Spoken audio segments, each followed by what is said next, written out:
Imagine looking up at the night sky.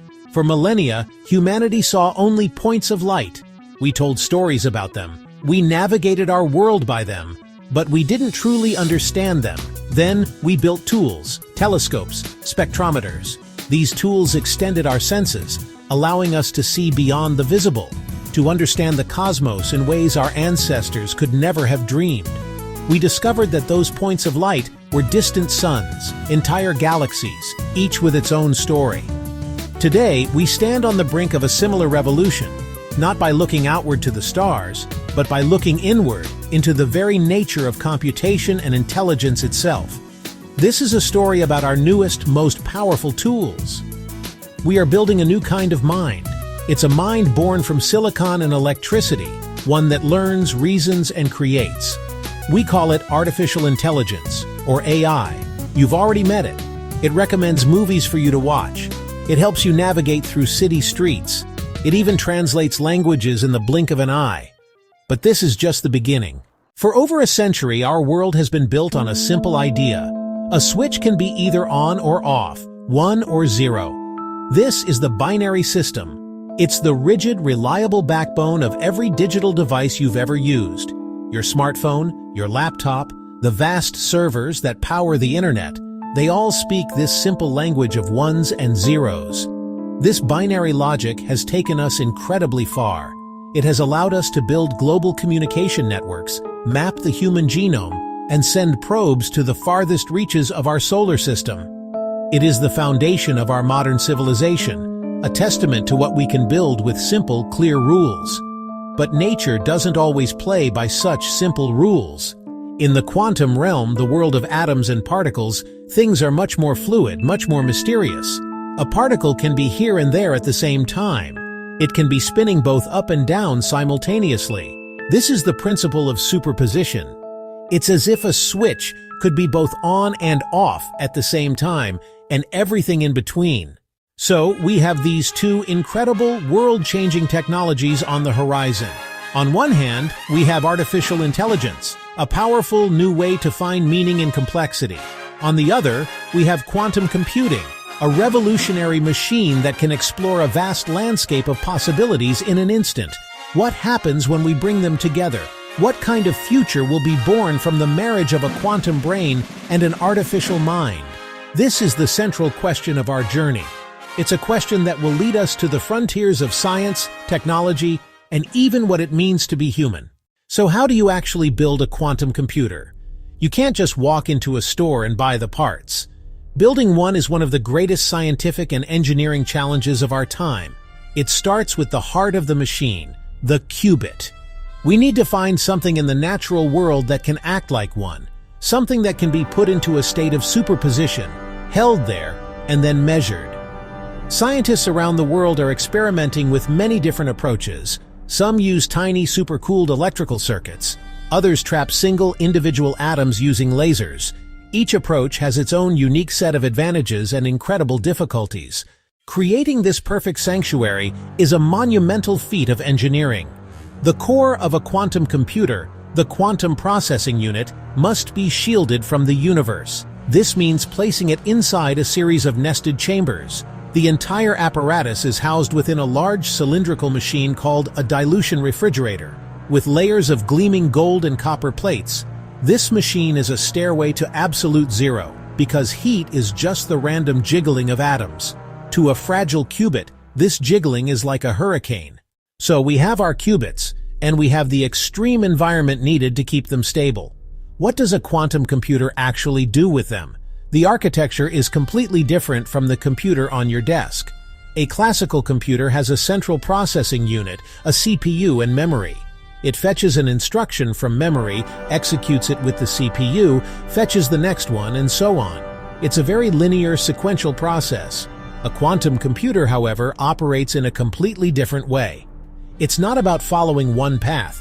The process begins by preparing the qubits. Then the quantum algorithm begins. What kinds of problems is this strange architecture actually good for? A quantum computer is a specialized tool designed to solve specific types of problems that are mathematically impossible for any classical computer, no matter how powerful. One of the most famous examples is factoring large numbers. The quantum state is manipulated in such a way that the wrong answers cancel each other out. When you measure the final state, you are left with the factors you were looking for. Nature itself is quantum mechanical. Now let's shift our focus from the quantum realm back to a world that feels a bit more familiar, yet is equally revolutionary. We need to understand the other half of our story, artificial intelligence. We're talking about a branch of computer science dedicated to creating systems that can perform tasks that normally require human intelligence. At its core, modern AI is built upon the idea of neural networks. These are complex systems inspired by the structure of the human brain. This hierarchical process allows the AI to learn incredibly complex patterns from raw data.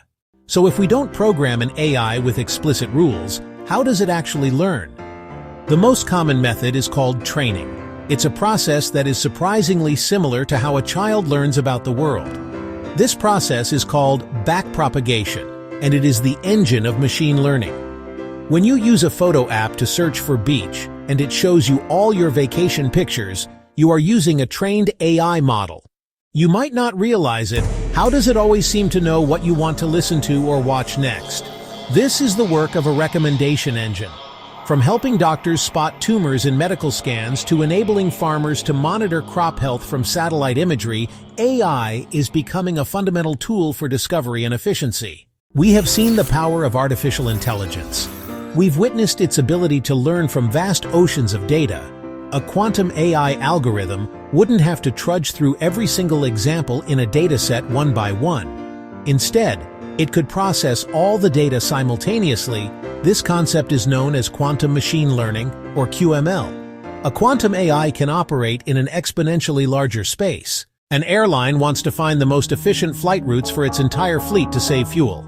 A logistics company wants to find the optimal delivery routes for thousands of packages. A pharmaceutical company wants to find the one molecule out of billions of possibilities. A quantum computer, however, can see the entire landscape at once. Thanks to a phenomenon called quantum tunneling, today's generative AIs can create stunning images, write coherent text, and compose music. Quantum mechanics, with its inherent randomness and probabilistic nature, imagine a quantum AI architect. Perhaps the most profound impact of quantum AI will be on science itself. We want to understand the climate, which is, a chaotic system of countless interacting variables. We want to understand the human brain, with its 86 billion neurons and trillions of connections. And we want to understand the universe itself, governed by the strange and counterintuitive laws of quantum mechanics and general relativity. A quantum AI could simulate the formation of a protein molecule in all its quantum detail. Our journey so far has been one of immense promise and almost boundless potential. It's more like a tightrope. These quantum states are fantastically, almost impossibly, fragile. It is, honestly, one of the hardest engineering problems humanity has ever faced. One of the first and most urgent relies on a type of encryption called public key cryptography. A quantum computer thinks differently. It is a silent, high-stakes race. The challenges are not only technical and cryptographic. The vast trove of text, images, and information from our internet and our society. If an AI is trained on historical data from a world with systemic inequalities, the AI would become a black box. This is one of the most critical ethical frontiers of our time. Ultimately, the convergence of quantum computing and AI presents us with a profound choice. It is a technology that we are actively creating. We need scientists, engineers, ethicists, artists, policymakers, and citizens to come together. The choice of whether we build a utopia or a dystopia. We stand at a remarkable crossroads in the human story. Today, we are on the cusp of a new renaissance, a second great awakening. This new renaissance will be driven by the synergy of artificial intelligence and quantum computing. The poet William Blake once urged us, "Hold infinity in the palm of your hand."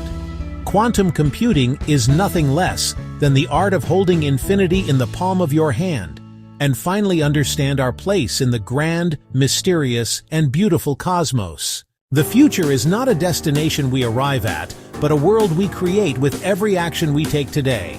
We are the descendants of stargazers and toolmakers. Our quantum destiny awaits.